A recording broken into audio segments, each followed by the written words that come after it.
All right, students, I'm going to go ahead and start working on example 1B, but I'm not going to work 1B first. I want to work one similar to it to give you the opportunity to work 1B yourself.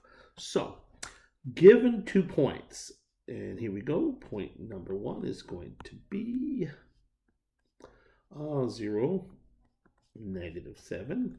Point number 2 is going to be -8 and 3. Okay, let's all agree that this is point 1 and this is point 2. So technically there is x1, y1, x2, y2, which will allow you to find y2 minus y1 over x2 minus x1. Okay, you try to find it yourself first, so put me on pause, give it a whirl. When you're done, come back to the video. All right, so hopefully you gave it a try. So let me go ahead and do this. Now, you see this negative here and this negative here? They are built into this equation. So you got to remember that that's a negative sitting there. Okay, so y2 is 3 minus, and notice that -7, and there's already a negative, so I'm going to need another parentheses to bring in that -7.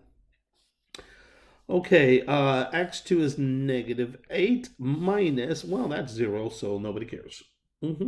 So what do you get when you do 3 minus the -7? Well, these two change to a positive, and you get 10. And what's underneath? Well, that doesn't matter, so you get a -8. Okay, interesting tidbit about fractions. In the world of fractions, it doesn't matter where the negative is. If the negative is on top, it belongs to the entire fraction. If the negative is on bottom, it belongs to the entire fraction. So the best thing to do, shove it to the front. So here we go. We shove the negative to the front. Now, always write fractions in simplified form. So what is your GCF between these two numbers? Looks like it's going to be a 2. So this will be a 4 and this will be a 5. Okay, so this right here is my slope. Okay, now I turn around and look and analyze both points separately. And I say, did they happen to give me anything important? I don't know, like the y-intercept. So what's interesting about the y-intercept? What is always equal to 0? Well, b. b is equal to 0. Excuse me, I said that wrong. What is always equal to 0? X. X is always equal to 0.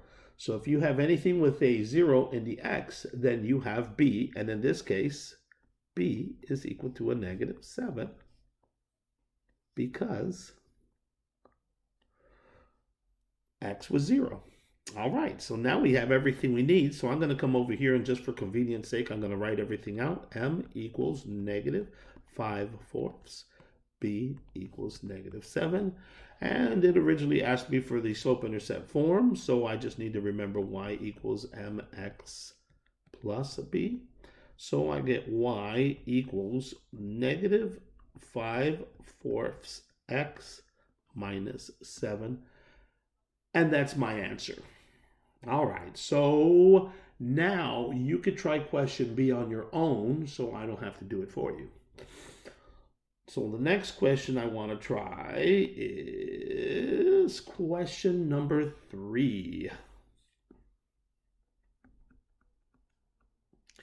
So question number 3 starts off with m equals -1 and 3 comma 2. Okay, let's analyze what we have. Do we have a slope or do we have to find it? No, we have a slope. No, need to find it. Did they give us a b, slope-intercept, or the y-intercept, or do we have to find it ourselves? Well, considering b is only found where x is equal to 0, that's a 3, that's not a 0, so we're going to have to find it. All right, so let's find it. And here's why I'd say go ahead and put me on pause. Try to question yourself. See if you can get the right answer. Come back to the video and see if you did it right. All right, so hopefully you tried it yourself. So we're going to start off with what we know. Y equals, okay, I don't know why it's doing that. That's a little annoying. Mx plus b. Well, we know they gave us m, and we know we have an x, and we know we have a y. So let's plug everything in and solve for b. So we got 2 equals -1 times 3 plus b, and we want to get b by itself. Okay, -1 times 3, -3. Move the 3 over.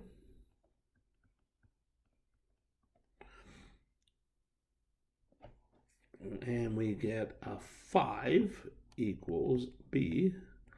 And our slope was m equals -1. We got everything we need to fill out the equation. So y equals -1x plus 5.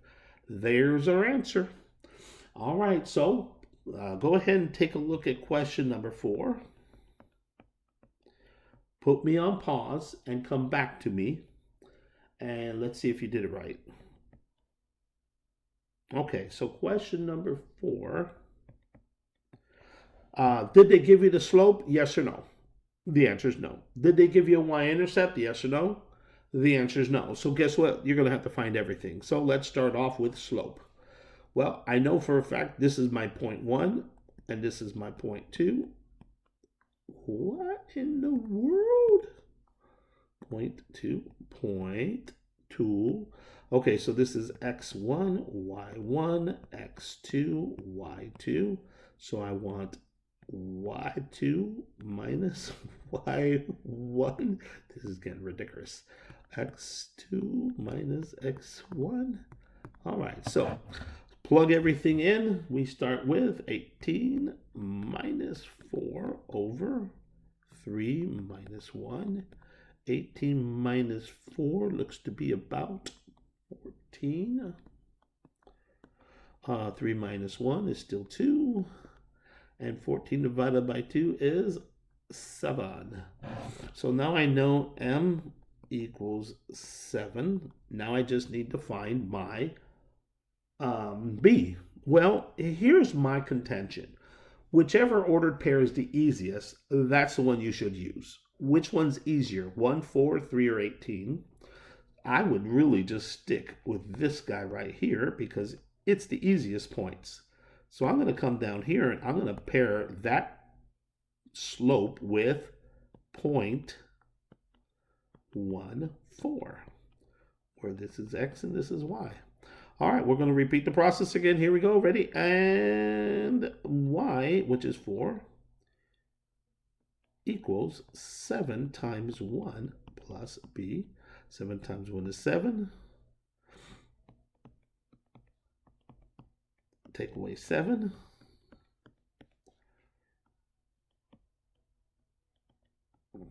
We found b. We pair up m with b. And we get y equals 7x minus 3. And that is our answer.